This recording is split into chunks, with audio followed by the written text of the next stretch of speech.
કેમ છો મિત્રો? હું સંગીતા પટેલ, અશ્વમેઘ વિદ્યાલય. મિત્રો, આપણે સામાજિક વિજ્ઞાન વિષયમાં ચેપ્ટર નંબર 9 પૃથ્વીની આંતરિક રચના અને ભૂમિ સ્વરૂપો વિશે જોઈ રહ્યા છે. તેમાં આપણે પૃથ્વીની આંતરિક રચના, ભૂગર્ભ અને જળકૃત ખડકો, અગ્નિકૃત ખડકો, રૂપાંતરિત ખડકો વિશે માહિતી મેળવી. ખડક ચક્ર પણ આપણે જોયું, જ્વાળામુખી પણ આપણે જોયું. આજે આપણે ભૂમિ સ્વરૂપોનું નિર્માણ જોવાના છીએ. મૃદાવરણ અનેક ભૂતક્તિમાં વિભાજિત છે, જેને મૃદાવરણીય ભૂતક્તિ એટલે કે પ્લેટ કહે છે. મૃદાવરણ અનેક ભૂતક્તિઓ એટલે કે પ્લેટોમાં વિભાજિત થયેલું છે, જેને શું કહેવામાં આવે છે? મૃદાવરણીય ભૂતક્તિ કહેવામાં આવે છે. તમે એ જાણીને નવાઈ પામશો કે ભૂતક્તિઓ એટલે કે પ્લેટો અલગ અલગ દિશામાં ફરતી રહે છે, એટલે કે વર્ષે ફક્ત થોડા સેન્ટીમીટર પૃથ્વીમાં પીગળેલા મેગ્મામાં થતી ગતિના કારણે આમ બને છે. શું થાય છે મિત્રો? કે આ જે ભૂતક્તિઓ હોય છે એ ભૂતક્તિઓ અલગ અલગ દિશામાં ફરતી રહે છે, એટલે કે વર્ષે ફક્ત થોડા સેન્ટીમીટર પૃથ્વીમાં પીગળેલા મેગ્મામાં થતી ગતિના કારણે આવું બને છે. પૃથ્વીની અંદર પીગળેલ મેગ્મા એક વર્તુળ રૂપે ફરતો રહે છે. પૃથ્વીની અંદર રહેલો જે મેગ્મા હોય છે તે વર્તુળાકાર રૂપે ફરતો રહેલો છે. પ્લેટની ગતિને કારણે પૃથ્વીની સપાટી પર પરિવર્તન થાય છે. હવે આ જે ભૂતક્તિઓ હોય છે, પ્લેટ હોય છે, એની ગતિને કારણે પૃથ્વીની સપાટી પર પણ પરિવર્તન આવે છે. પૃથ્વીની ગતિઓને એ બળોના આધારે વિભાજિત કરવામાં આવે છે, જેના કારણે આ ગતિઓ પેદા થાય છે. તે બળ પૃથ્વીના આંતરિક ભાગમાં નિર્માણ પામે છે, જેને આંતરિક બળ ઇન્ડોજેનિક ફોર્સ કહે છે. એટલે કે પૃથ્વીની ગતિઓને આ જે બળ હોય છે એ બળના આધારે વિભાજિત કરવામાં આવે છે, અને જેના કારણે આ ગતિઓ પેદા થાય છે. તે બળ પૃથ્વીના આંતરિક ભાગમાં જે નિર્માણ પામે છે, જેને આંતરિક બળ એટલે કે ઇન્ડોજેનિક ફોર્સ કહે છે, અને જે બળ પૃથ્વીની સપાટી પર ઉત્પન્ન થાય છે. જે બળ પૃથ્વીની સપાટી ઉપર ઉત્પન્ન થાય તેને બાહ્ય એટલે કે એક્સોજેનિક ફોર્સ કહે છે. એટલે કે આંતરિક બળ અને બાહ્ય બળ બંને અલગ અલગ છે. આંતરિક બળ ક્યારેક આકસ્મિક ગતિ પેદા કરે છે, તો વળી ક્યારેક ધીમી ગતિ. આંતરિક બળ જે હોય છે, પૃથ્વીની અંદર જે આંતરિક બળ થાય છે તે ક્યારેક આકસ્મિક ગતિ પેદા કરે છે અને ક્યારેક ધીમી ગતિ પણ થઈ જાય છે. ભૂકંપ અને જ્વાળામુખી જેવી આકસ્મિક ગતિને કારણે પૃથ્વીની સપાટી પર પરિવર્તન થાય છે. જ્યારે ભૂકંપ આવે અને જ્વાળામુખી ફાટે ત્યારે શું થાય છે? પૃથ્વીની સપાટી પર પરિવર્તન આવે છે. ભૂકવચ પર ખુલ્લું એક એવું છિદ્ર હોય છે જેમાંથી પીગળેલા પદાર્થ અચાનક નીકળે છે, જેને જ્વાળામુખી કહેવામાં આવે છે. જ્વાળામુખી કોને કહેવામાં આવે છે? તો ભૂકવચ પર ખુલ્લું એક એવું છિદ્ર હોય કે જેમાંથી જે અંદર પૃથ્વીની અંદર જે પીગળેલા પદાર્થ અચાનક નીકળે છે, બહાર નીકળે છે, તેને જ્વાળામુખી કહે છે. આમ મૃદાવરણીય ભૂતક્તિની ગતિશીલતાથી પૃથ્વી સપાટી પર કંપન થાય છે. જે મૃદાવરણીય ભૂતક્તિ હોય છે એની ગતિશીલતાથી પૃથ્વી સપાટી ઉપર કંપન થાય છે. બરાબર? વાઇબ્રેશન કહેવાય એને, કંપન. આ કંપન તેના કેન્દ્રની ચારે બાજુ કરે છે. આ કંપનને ભૂકંપ કહે છે. ભૂકંપ કોને કહેવામાં આવે છે? તો મૃદાવરણીય ભૂતક્તિની ગતિશીલતાથી પૃથ્વી સપાટી પર કંપન થાય છે, અને આ કંપન તેના કેન્દ્રની ચારે બાજુ કરે છે. તો આ કંપનને શું કહેવામાં આવે છે? ભૂકંપ કહેવામાં આવે છે. ભૂકવચની નીચે જે સ્થાન કે જ્યાંથી કંપનની શરૂઆત થાય છે તેને ઉદ્ગમ કેન્દ્ર કહેવામાં આવે છે. ભૂકંપનું ઉદ્ગમ કેન્દ્ર કોને કહેવામાં આવે છે? તો ભૂકવચની નીચે જે સ્થાન કે જ્યાંથી કંપનની શરૂઆત થાય છે, સ્ટાર્ટ થાય છે, જ્યાંથી કંપન વાઇબ્રેશન, તેને ભૂકંપનું ઉદ્ગમ કેન્દ્ર કહેવામાં આવે છે. ઉદ્ગમ કેન્દ્ર એટલે કે જ્યાંથી કંપનની શરૂઆત થાય તો તે ઉદ્ગમ કેન્દ્ર છે. આ કંપન ઉદ્ગમ કેન્દ્રના બહારની તરફ તરંગો રૂપે ગતિ કરે છે. ઉદ્ગમ કેન્દ્રના નજીકના સપાટીના કેન્દ્રને અધિકેન્દ્ર કહે છે. હવે જ્યાંથી શરૂઆત થઈ છે કંપનની તે કેન્દ્રના નજીકના સપાટીના કેન્દ્રને શું કહેવામાં આવે છે? અધિકેન્દ્ર એટલે કે નિર્ગમન કેન્દ્ર કહેવામાં આવે છે. અધિકેન્દ્ર કહેવામાં આવે છે. નિર્ગમન કેન્દ્ર અધિકેન્દ્રના સૌથી નજીકના ભાગમાં સૌથી વધુ નુકસાન થાય છે. નિર્ગમન કેન્દ્ર અધિકેન્દ્રના સૌથી નજીકના ભાગમાં ભૂકંપ આવે ત્યારે ખૂબ નુકસાન થાય છે અને અધિકેન્દ્રથી અંતર વધવાની સાથે ભૂકંપની તીવ્રતા ધીરે ધીરે ઓછી થઈ જાય છે. ઉપરાંત ભૂકંપની આગાહી સંભવ નથી, પરંતુ જો આપણે પહેલેથી સાવચેત હોઈએ તો તેની અસરને ચોક્કસપણે ઘટાડી શકીએ છીએ. ભૂકંપની આગાહી શક્ય નથી, એની આગાહી કરી શકાતી નથી, પરંતુ જો આપણે પહેલેથી જો સાવચેત હોઈએ, પહેલેથી જો આપણે સાવચેતીરૂપ પગલાં લીધેલા હોય તો તેની જે અસર હોય છે તે અસરને ચોક્કસપણે આપણે ઘટાડી શકીએ છીએ. સ્થાનિક લોકો કેટલીક સામાન્ય પદ્ધતિથી ભૂકંપની સંભાવનાનો અનુભવ કરે છે. સ્થાનિક લોકો જે હોય છે કે જ્યાં ભૂકંપ વારંવાર આવતા હોય છે કે ત્યાંના લોકો સામાન્ય પદ્ધતિ એટલે કે સામાન્ય કંઈક ફેરફાર થાય તો તેનાથી એ લોકો ભૂકંપ આવવાની એ લોકો કલ્પના કરે છે, અનુમાન કરે છે. જેમ કે પ્રાણીઓના વર્તનનો અભ્યાસ, તળાવની માછલીઓની તીવ્ર હેરફેર, સરીસૃપોની પૃથ્વી સપાટી પર આવવું. જેમ કે જ્યારે ભૂકંપ આવવાનો હોય તો આ જે પ્રાણીઓ હોય છે એ લોકોનું વર્તનમાં પણ પરિવર્તન આવે છે. તળાવની જે માછલીઓ હોય છે એ માછલીઓ એકદમ તીવ્ર હેરફેર કરતી હોય છે, ફટાફટ હેરફેર કરતી હોય છે. અને સરીસૃપો એટલે કે સાપ જેવા જે સરીસૃપો હોય છે તે પૃથ્વી સપાટી ઉપર આવી જાય છે. તો આ ભૂકંપના આવવાનું અનુમાન છે એવું કહી શકીએ. મુખ્ય ભૂમિ સ્વરૂપો. ઘસારણ એ ધોવાણ, પરિવહન અને નિક્ષેપણ જેવી પ્રક્રિયા દ્વારા ભૂમિ સપાટી સતત બદલાતી રહે છે. ઘસારણ એ ધોવાણ, પરિવહન અને નિક્ષેપણ જેવી પ્રક્રિયા દ્વારા ભૂમિ સપાટી સતત ને સતત બદલાતી રહે છે. પૃથ્વીની સપાટી પર ખડકોના તૂટવાથી ઘસારણની ક્રિયા થાય છે. ઘસારણની ક્રિયા કેવી રીતે થાય છે? તો પૃથ્વીની સપાટી પર ખડકો તૂટે છે ત્યારે ઘસારણની પ્રક્રિયા થાય છે. ભૂસપાટી પર જળ, પવન અને હિમ જેવા વિભિન્ન ઘટકો દ્વારા થતા ક્ષયને ઘસારણ કહીએ છીએ. ભૂસપાટી પર જળ એટલે કે પાણી, પવન, હિમ એટલે કે બરફ જેવા વિભિન્ન ઘટકો દ્વારા થતા ક્ષય એને ઘસારણ કહેવામાં આવે છે. પવન, જળ વગેરે ઘસારણયુક્ત પદાર્થોને એક સ્થળેથી બીજા સ્થળે લઈ જાય તેને પરિવહન કહે છે અને તે પદાર્થોનો અન્યત્ર નિક્ષેપણ કરે છે.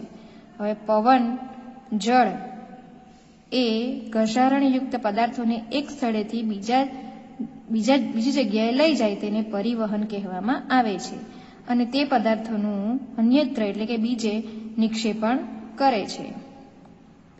ઘસારણથી નિક્ષેપણ સુધીની આ પ્રક્રિયા પૃથ્વીની સપાટી પર વિભિન્ન ભૂમિ સ્વરૂપોનું નિર્માણ કરે છે. ઘસારણથી શરૂઆત કરીને નિક્ષેપણ સુધીની આ પ્રક્રિયાને પૃથ્વીની સપાટી પર વિભિન્ન ભૂમિ સ્વરૂપો નિર્માણ થાય છે.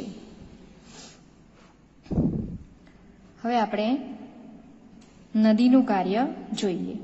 નદીના પાણીથી જમીનનું ઘસારણ થાય છે.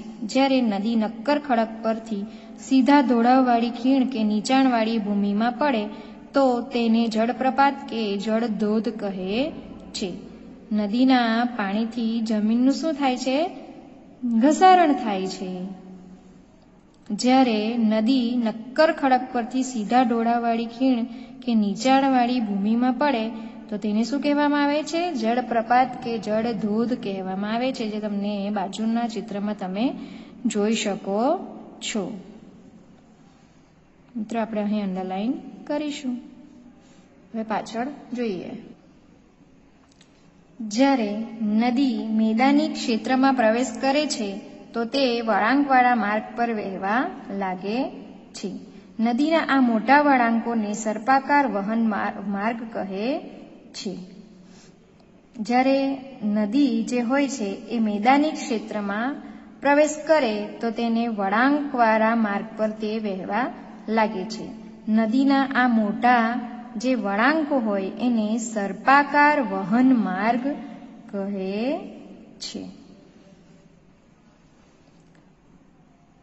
ત્યારબાદ સર્પાકાર વહન માર્ગના કિનારા પર સતત ઘસારણ અને નિક્ષેપણ શરૂ થઈ જાય છે.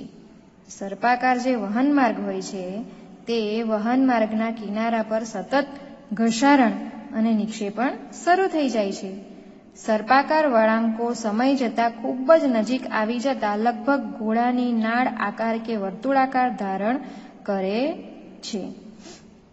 આ અવસ્થામાં જ્યારે નદીમાં પૂર આવે છે ત્યારે નિક્ષેપણથી જ વળાંક વચ્ચેના ભૂમિભાગો નદી પ્રવાહથી કપાઈ જાય છે અને નદી તેના લાંબા માર્ગને છોડીને સીધો માર્ગ ગ્રહણ કરે છે. નદીના છોડેલા નળાકાર ભાગમાં પાણી રહી જાય છે તેને નળાકાર સરોવર કહે છે. જે તમે બાજુના ચિત્રમાં જોઈ શકો છો કે અહીં આ નળાકાર સરોવર બતાવ્યું છે. આ નળાકાર તમે જોઈ શકો છો. ક્યારેક નદી પોતાના કિનારાથી બહાર વહેવા લાગે છે. પરિણામે નજીકના વિસ્તારોમાં કાંપ અને અન્ય પદાર્થોનું નિક્ષેપણ કરે છે. તેને પૂરના મેદાનો કહે છે. તેનાથી સમતલ ફળદ્રુપ પૂરના મેદાનનું નિર્માણ થાય છે. અને ક્યારેક નદી પોતાના કિનારાથી બહાર વહેવા લાગે એના કારણે શું થાય છે કે નજીકના વિસ્તારો જે હોય છે ત્યાં કાંપ અને અન્ય જે પદાર્થો હોય છે તેનું નિક્ષેપણ થાય છે. તેને પૂરના મેદાનો કહેવામાં આવે છે. શું કહેવામાં આવે છે? પૂરના મેદાનો. તેનાથી સમતલ ફળદ્રુપ પૂરના મેદાનનું નિર્માણ થાય છે. જ્યારે નદીના બંને કિનારે મોટા પ્રમાણમાં કાંપ માટીના નિક્ષેપણથી લાંબા અને ઓછી ઊંચાઈના અનેક ઢગ રચાય છે ત્યારે તેને કુદરતી તટબંધ કહે છે. કુદરતી તટબંધ કોને કહેવામાં આવે છે? કે નદીના બંને કિનારે મોટા પ્રમાણમાં કાંપ અને માટીના નિક્ષેપણથી લાંબા અને ઓછી ઊંચાઈના અનેક ઢગ રચાઈ જાય છે તેને કુદરતી તટબંધ કહેવામાં આવે છે.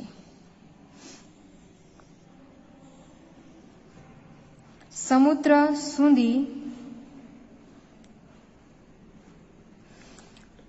પહોંચતા સુધીમાં નદીનો પ્રવાહ ધીમો થઈ જાય છે તથા નદી અનેક પ્રવાહોમાં વિભાજિત થઈ જાય છે જેને શાખા પ્રશાખા કહેવામાં આવે છે. સમુદ્ર સુધી પહોંચે ત્યાં સુધીમાં નદીનો જે પ્રવાહ હોય છે તે ધીમો થઈ જાય છે અને નદી અનેક પ્રવાહોમાં વિભાજિત થઈ જાય છે જેને શાખા અથવા તો પ્રશાખા કહેવામાં આવે છે. મિત્રો, તમે આ ઉપરના ચિત્રમાં આપણે નળાકાર સરોવર જોયું. આ વધુ નિક્ષેપણ જ્યાં થાય છે ત્યાં આવું રચાઈ જાય છે તે તમે અહીં જોઈ શકો છો. અહીં ધોવાણનો પ્રથમ તબક્કો બતાવવામાં આવ્યો છે. નદીના એક્સ પર ધોવાણ અને વાય પર નિક્ષેપણ. નદીના એક્સ ભાગ પર શું થાય છે? આ ધોવાણ અને વાય પર નિક્ષેપણ અહીં બતાવવામાં આવ્યું છે જે તમે જોઈ શકો છો.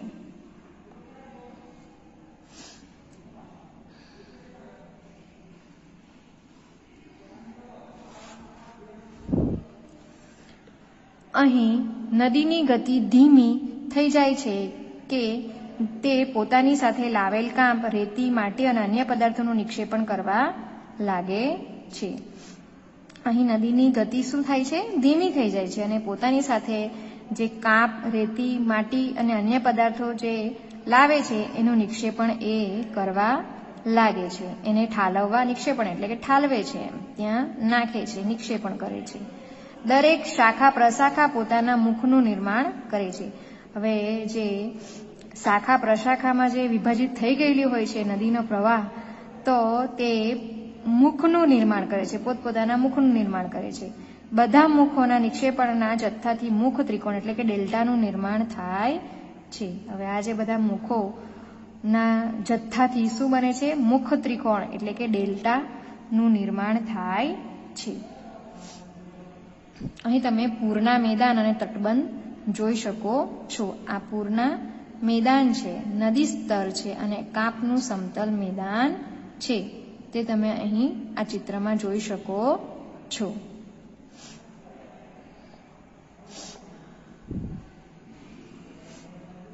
હવે આપણે આગળ જોઈએ સમુદ્ર મોજાનું કાર્ય. સમુદ્ર મોજાના ઘસારણ અને નિક્ષેપણ કિનારાના ભૂમિ સ્વરૂપો બતાવે છે. સમુદ્રના મોજા સતત ખડકો સાથે ટકરાયા કરે છે, જેનાથી તિરાડો બને છે. સમયાંતરે તે મોટી અને પહોળી બની જાય છે. તેને સમુદ્રી ગુફા કહે છે. સમુદ્રી ગુફા કોને કહેવામાં આવે છે? કે સમુદ્રના જે મોજા હોય છે તે સતત ને સતત ખડકો સાથે ટકરાય છે, જેના કારણે શું બને છે? તિરાડ બને છે. અને સમય જતાં તે મોટી અને પહોળી બની જાય છે. તિરાડ તેને સમુદ્રી ગુફા કહેવામાં આવે છે. આ ગુફાઓના મોટા થતા જવાથી માત્ર છત જ રહે છે. હવે આ જે ગુફાઓ મોટી થાય છે તેના કારણે ઉપરની છત જ રહી જાય છે, જેનાથી તટીય કમાન બને છે. મહેરાબ, એને શું કહેવામાં આવે છે? મહેરાબ કમાન બને છે.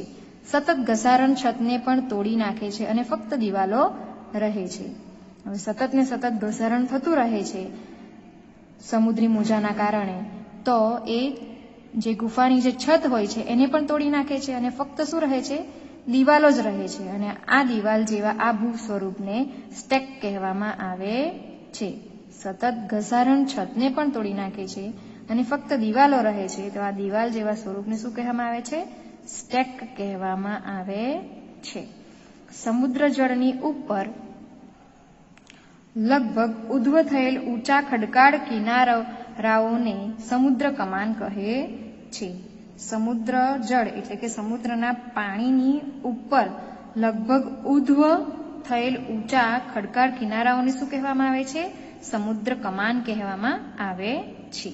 સમુદ્રી મોજાઓ કિનારા પર નિક્ષેપણ જમા કરી સમુદ્ર પુલિનનું નિર્માણ કરે છે. સમુદ્રી જે મોજાઓ હોય છે તે કિનારા પર નિક્ષેપણ જમા કરીને સમુદ્ર પુલિનનું નિર્માણ કરે છે. શેનું નિર્માણ કરે છે? સમુદ્ર પુલિનનું. હિમનદીનું કાર્ય. હવે આપણે હિમનદીનું કાર્ય જોઈએ. હિમનદી હિમાચ્છાદિત પર્વતીય ક્ષેત્રોમાં બરફની નદીઓ બને છે. હિમનદી હિમાચ્છાદિત જે પર્વતીય ક્ષેત્રો હોય છે ત્યાં બરફની નદીઓ બને છે. શેની નદી બને છે? બરફની નદીઓ બને છે. હિમનદીઓ નીચેના નક્કર ખડકોથી ગોળાશ્મ માટી અને પથ્થરોનું ઘસરણ કરી વિશિષ્ટ કે ગોળાશ્મી ભૂદ્રશ્યનું નિર્માણ કરે છે. હિમનદીઓ શું કરે છે કે હિમનદીઓ નીચેના નક્કર ખડકોથી ગોળાશ્મ જે માટી હોય છે અને પથ્થરોનું ઘસરણ કરીને વિશિષ્ટ કે ગોળાશ્મી ભૂદ્રશ્યનું નિર્માણ કરે છે.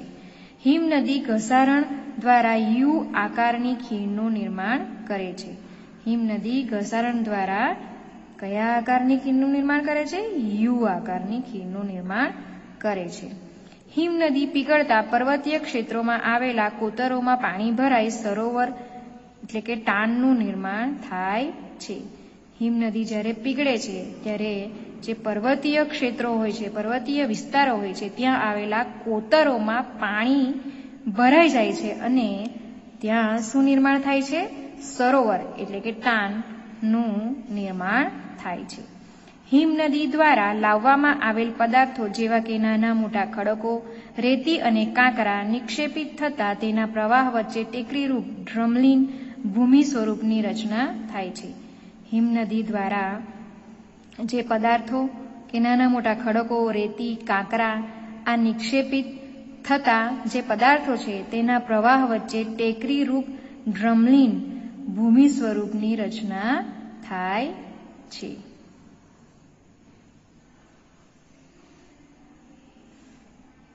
કે ટેકરી કેવી રીતે બને છે તો આપણે એ જોયું. હવે આપણે પવનનું કાર્ય જોઈએ. રણમાં પવન એ ઘસારણ અને નિક્ષેપણનું મુખ્ય પરિબળ છે. આપણે રણમાં જોઈએ તો ત્યાં પવન એ ઘસારણ અને નિક્ષેપણનું મુખ્ય પરિબળ છે. પવન ખડકોના ઉપરના ભાગની સરખામણીએ નીચલા ભાગને સરળતાથી ઘસે છે. પવન ખડકોના ઉપરના ભાગ કરતા નીચલા ભાગને સરળતાથી ઘસે છે. આથી આવા ખડકોના આધાર સાંકડો અને મથાળું મોટું રહે છે. રણમાં ભૂછત્ર આકારના ખડકો જોવા મળે છે. રણમાં કેવા આકારના ખડકો જોવા મળે છે? ભૂછત્ર આકારના, જેને સામાન્ય રીતે ભૂછત્ર ખડક કહેવામાં આવે છે. તેવા ભૂમિ સ્વરૂપને ભૂછત્ર ખડક કહે છે.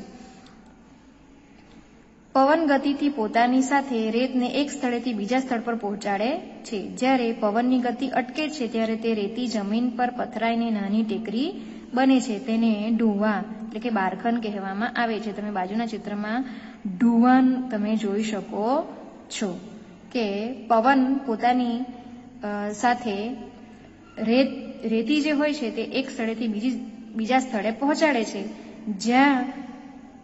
જ્યારે પવનની ગતિ અટકી જાય છે ત્યારે તે રેતી જમીન પર પથરાઈને નાની નાની ટેકરી બની જાય છે, જેને ઢૂવા અથવા તો બારખન કહેવામાં આવે છે. આપણે અહીં અંડરલાઈન કરીશું કે ઢૂવા કોને કહે છે, બારખન કોને કહે છે. જ્યારે રાજસ્થાનના રણમાં આ પ્રકારના ઢૂવા જોવા મળે છે, તમે રાજસ્થાનનું રણ જોશો તો ત્યાં તમને આવા પ્રકારના ઢૂવા જોવા મળે છે. તેને દૂર લઈ જાય છે. જ્યારે આ માટીના કણ વિશાળ વિસ્તારમાં નિક્ષેપિત થઈ જાય છે તો તેને લોએસ કહે છે. લોએસ કોને કહેવામાં આવે છે કે જ્યારે આ માટીના જે કણ હોય છે તે વિશાળ વિસ્તારમાં નિક્ષેપિત થઈ જાય છે તો તેને લોએસ કહેવામાં આવે છે. ચીનમાં મોટા લોએસ નિક્ષેપ જોવા મળે છે. ચીનમાં આજે લોએસ જે હોય છે એના નિક્ષેપ ચીનમાં જોવા મળે છે. મિત્રો, અહીં આપણું ચેપ્ટર નંબર 9 પૃથ્વીની આંતરિક રચના અને ભૂમિ સ્વરૂપો પૂરું થાય છે. એના સ્વાધ્યાયના પ્રશ્નો અને વધારાના પ્રશ્નો તમને PDF સ્વરૂપે મળી જશે, જે તમારે નોટબુકમાં લખવાના રહેશે. અને પાઠ્યપુસ્તકમાંથી આપણે સતત ને સતત પાઠનું વાંચન કરતા રહેવાનું છે. બરાબર? Thank you.